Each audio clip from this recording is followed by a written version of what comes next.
Good evening प्यारे बच्चों।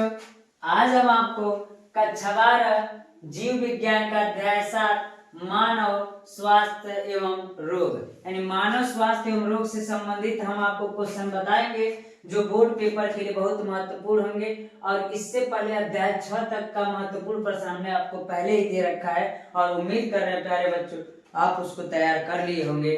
आज मैं आपको अध्याय 7 का क्वेश्चन क्या करूंगा बताऊंगा।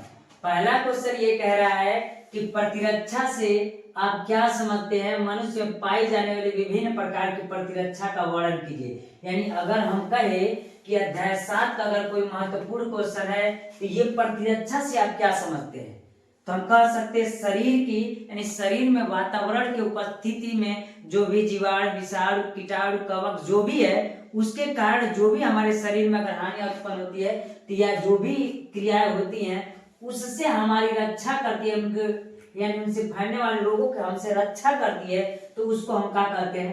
प्रतिरक्षा करते हैं। मनुष्य में पाए जाने में विभिन्न प्रकार की प्रतिरक्षा का वर्णन कीजिए। आप इस क्वेश्चन को क्या कर लीजिएगा, देख लीजिए। यानी सीधा कहना यह है कि जो भी धूल कण जीवाणु विषाणु कीटाणु जो होते हैं वायुमंडल में वो हमारे शरीर को जो प्रभाव डालते हैं उनसे रक्षा जो करता है उसे क्या कहते हैं? प्रतिरक्षा करते हैं। प्यारे बच्चों इस क्वेश्चन को देख लीजिएगा। और अगला कह रहा है सक्रिय तथा निष्क्रिय प्रतिरक्षा से आप क्या समझते हैं? सक्रिय और निष्क्रिय प्रतिरक्षा से आप क्या समझते हैं? तो सक्रिय प्रतिरक्षा को भी देख लीजिएगा। सक्रिय प्रतिरक्षा क्या होता है? मानव में तंत्रिका तंत्र यानी जो हमारे शरीर में तंत्रिका तंत्र होते हैं उनके द्वारा जो प्रतिरक्षा उत्पन्न होती है यानी शरीर के अंदर से जो प्रतिरक्षा उत्पन्न होती है उसको हम क्या कहते हैं? सक्रिय प्रतिरक्षा कहते हैं। और जो बाहर से हमको प्रतिरक्षा उत्पन्न होती है, बाहर से जो प्रतिरक्षा मिलती है रोगों से जीवाणु विषाणु से अन्य चीजों से लड़ने के लिए जो हमको प्रतिरक्षा मिलती है उसको हम क्या कहते हैं? तो हम उसको निष्क्रिय प्रतिरक्षा कहते हैं। जो बाहर से मिलता है अभी हमारे शरीर के अंदर से मिलता है उसको सक्रिय प्रतिरक्षा कहते हैं। अगला जो ये टॉपिक कह रहा है कि निम्न रोगों के कारण लक्षण कारण भी लिखिए। किसके कारण होता है? लक्षण रोकथाम के उपाय भी लिखिए कि अगर यह रोग है तो इसके कारण भी लिखिए, किस कारण से होता है। लक्षण भी लिखिए, कैसे दिखाई देंगे। मान लीजिए अगर वो रोग हो जाएगा तो हमको कैसे पता चलेगा? खांसी आएगा, बुखार होगा कि दस्त होगा, क्या होगा, वो सब चीजें लक्षण भी लिखिए। और इनसे कैसे बचा जा सकता है यानी कि रोकथाम के उपाय भी क्या कीजिएगा, लिखिएगा प्यारे बच्चों। तो पहला ये कह रहा है कि मलेरिया यानी मलेरिया कैसे होता है, किस मच्छर के काटने से होता है, तो हम बता दें आपको इसका कारक भी लिखिए, किसके कारण होता है, इनके लक्षण क्या दिखेंगे। अगर मलेरिया हो जाएंगे तो शरीर में क्या क्या लक्षण दिखेंगे जिससे हम जान जाएंगे कि मलेरिया हुआ है। तो इस चीज को भी आप क्या कर लीजिएगा, देखिएगा। रोकथाम उपाय कैसे किया जा सकता है, इसको कैसे रोका जा सकता है, इन सब चीजों को पढ़ लीजिएगा। और ज्यादा तरीके से मैं बता दूं आपको, दो चार चीजें ऐसे होती हैं जैसे मलेरिया हो गया, टाइफाइड हो गया, फाइलेरियोसिस यानी हाथी पाव हो गया, इनके सबके रोकथाम के लगभग उपाय एक ही है, सब मच्छरों के काटने से होते हैं। थोड़ा सा इन सबों को क्या करना पड़ेगा, पढ़ना पड़ेगा आपको। स्कैरियोसिस को भी पढ़ लीजिएगा आपकी क्या होता है, इसके भी कारक लक्षण तथा रोकथाम के उपाय भी क्या कीजिएगा, लिखिएगा। कैंसर क्या होता है, कैंसर कैसे होता है, कितने प्रकार कितने कैंसर के कारक लक्षण तथा रोकथाम के उपाय भी इसको देख लीजिए। ये भी इंपॉर्टेंट टॉपिक है, यानी जितना हम आपको इंपॉर्टेंट टॉपिक दिए हैं इसी में से क्वेश्चन पूछेगा, इसके बाहर से क्वेश्चन नहीं पूछेगा। अगला कारक फाइलेरियोसिस या हाथी पांव क्या होता है, इसके कारण लिखिए, कारक लिखिए, लक्षण लिखिए तथा रोकथाम के उपाय भी क्या कीजिए, लिखिए। अगला कारक टाइफाइड, टाइफाइड कैसे होता है, किस प्रकार होता है, इस चीज को भी क्या कीजिए, समझाइए। अगला कह रहा है कि टीकाकरण पर संक्षिप्त टिप्पणी लिखिए कि टीकाकरण क्या होता है। तो हम कह सकते हैं टीकाकरण क्या होता है प्यारे बच्चों, तो हम कह सकते हैं जब किसी जीवाणु और विषाणु या किसी का भी अगर हमारे शरीर पर प्रकोप होता है तो उस शरीर में उसके जीवाणु या वायरस जो भी रहते हैं हमारे शरीर में रहते हैं तो उससे कभी वो फिर से एक्टिव ना हो जाए, इसके लिए शरीर में टीका लगता है कि उनका जो प्रभाव रहेगा वो निष्क्रिय हो जाएगा और शरीर में दबा रहेगा, फिर से वो अपना प्रभाव नहीं दिखा पाएगा। तो इस क्रिया को हम क्या कहेंगे, टीकाकरण कहेंगे। अगला क्वेश्चन ये कह रहा है, इसको पूरा डिटेल में देख लीजिएगा टीकाकरण को, और इसको भी देख लीजिएगा टीकाकरण। और इसी में आता है वैक्सीन भी। तो वैक्सीन क्या था, इसको भी देख लीजिएगा। अगला क्वेश्चन कह रहा है सक्रिय तथा अक्रिय प्रतिरक्षा है निष्क्रिय प्रतिरक्षा में क्या अंतर है, तो शायद ऊपर हुआ। हाँ, ये क्वेश्चन हुआ है, तो इसको 2 बार हो गया, तो इसको देख लीजिएगा। अंतर करना है तो इसको भी देख लीजिएगा। इंटरफेरान पर संक्षिप्त टिप्पणी लिखिए। तो इंटरफेरान क्या होता है मैं आपको बता देना चाहता हूं कि इंटरफेरान होता है कि अगर आपके शरीर के अंदर कोई रोग उत्पन्न हो जाता है, तो मान लीजिए शरीर का कोई अंग प्रभावित हो रहा है, तो अगर मान लीजिए हाँ हमको अगर कोई दिक्कत हो गया, तो इसके बगल वाले पास वाले कोशिकाएं जो है प्रभावित न हो, उसको उससे सुरक्षा प्रदान करता है, तो हम उसको क्या कहते हैं, इंटरफेरान कहते हैं। यानी हम कह सकते हैं अगर कोई शरीर का अंग हमारा प्रभावित है, तो उस रोग से उसके बगल वाली कोशिकाएं प्रभावित न हो, उसकी रक्षा करता है क्या, इंटरफेरान कहता है। किस प्रकार कर सकते हैं इंटरफेरान पर भी क्या कीजिए, टिप्पणी लिखिए। सब पूछा हुआ क्वेश्चन है। अगला कह रहा है विषाणु जनित 4 रोगों के नाम लिखिए। विषाणु जनित 4 रोग कौन है, तो हम कह सकते हैं रेबीज भी है,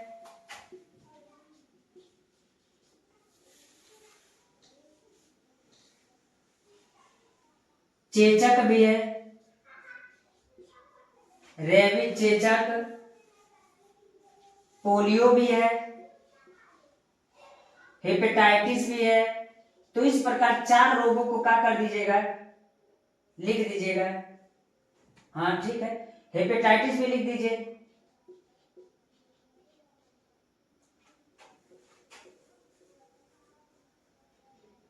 छोटी माथा भी आता है, टाइटिस, हेपेटाइटिस होगा, छोटी माथा भी कर सकते हैं। इस प्रकार आपको कह रहा है विषाणु जनित 4 रोगों के नाम लिखिए। तो विषाणु जनित या विषाणु से होने वाले रोगों के नाम 4 पूछ रहा है, जीवाणु से भी पूछ सकता है। इस प्रकार आप क्या कर सकते हैं, इसको लिख सकते हैं, विषाणु जनित 4 रोगों के नाम लिख सकते हैं। यानी अध्याय 7 से आपका जो भी महत्वपूर्ण क्वेश्चन है इतना है, इससे बाहर से क्वेश्चन नहीं आएगा पैरवत। अगला अध्याय जो आपका है वो अध्याय 8 है, मानव कल्याण में सूक्ष्म जीव। यानी ये कह रहा है कि जो सूक्ष्म जीव होते हैं वो मानव कल्याण में किस प्रकार लाभकारी होते हैं, उसका वर्णन कीजिए। तो इसमें 4-5 क्वेश्चन नहीं बनता है, ज्यादा क्वेश्चन बनता है, लेकिन ये महत्वपूर्ण क्वेश्चन है।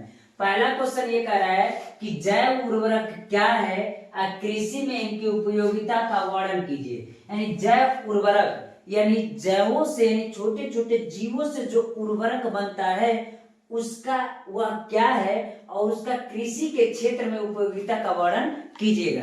कभी आप देखिएगा गोबर वगैरह या चाहे कूड़ा करकट जो होता है उठा करके हम खेतों में ले जाकर फेंक देते हैं, या गोबर कोई खाद बीज को जो कीड़े रहते हैं उसमें उसको उठाकर ले जाकर खेतों में डाल दिया जाता है, तो कीड़े क्या करते हैं, मिट्टी को काटते हैं और उसकी उर्वरकता को क्या करते हैं, बढ़ाते हैं। तो जैव उर्वरक कहे जाते हैं उन छोटे छोटे जीवों से, खाद्य बीजों से जो बनता है उनसे, उनको अगर खेती में डाला जाएगा तो उनसे क्या लाभ होगा, कृषि में इनकी उपयोगिता का क्या कीजिएगा, वर्णन कीजिएगा। प्यारे बच्चों बहुत इजी क्वेश्चन है, ये आपको समझ में आ जाएगा। यानी ये वही क्वेश्चन है जिसमें छोटे छोटे जीवों का प्रयोग करके किस प्रकार मानव हित के लिए वो लाभकारी होगा उसके बारे में वर्णन कीजिए। अगला कह रहा है किण्वन क्या है, किण्वन क्या है, इसके आर्थिक महत्व का उल्लेख कीजिए।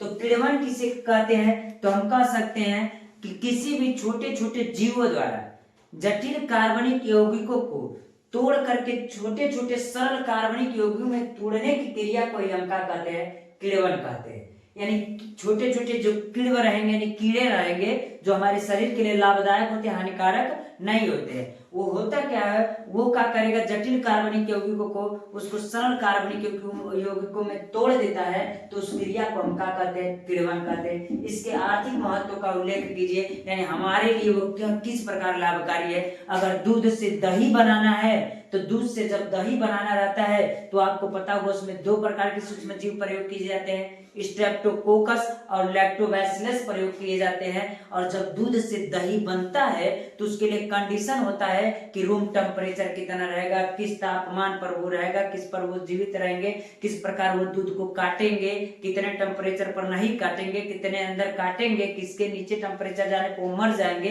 ये सब क्रिया होती है। और जो स्ट्रेप्टोकोकस होता है ना, वो दूध को जब काटता है तो जब दूध से दही बनता है तो दही में वो अम्लीय गुण ले आता है। यानी अम्ल खट्टापन लाता है, वो स्ट्रेप्टोकोकस करता है। लेकिन जो उसमें सूक्ष्म जीव लैक्टोबैसिलस होता है वो दही में सुगंध प्रदान करता है। तो आप बताइए, जो दूध से दही बनता है, दूध से दही बनने में कभी ये रासायनिक क्रिया तो है, लेकिन तुरंत होने वाली क्रिया नहीं है। जब दूध में जामन अलग से ला करके अगर डाला जाता है तो जामन में छोटे छोटे कीटाणु यानी सूक्ष्म जीव रहते हैं, जो दूध को लगभग 6 या 7 घंटे में काट करके उसको क्या कर देते हैं, दही बना देते हैं। तो उस क्रिया में क्या होता है, वो जो दही होता है तो हमारे लिए लाभदायक होता है, हमारे शरीर को भी क्या करता है, लाभ पहुंचाता है। तो किसके द्वारा होता है, आखिर वो सूक्ष्म जीवों के द्वारा ही तो होता है। तो हम कह सकते हैं उन क्रिया को हम किण्वन कहते हैं, और उनका आर्थिक महत्व बहुत ज्यादा है, जो हमारे जीवन के लिए बहुत लाभकारी है। बस दूध से दही नहीं बने, पनीर बनने में,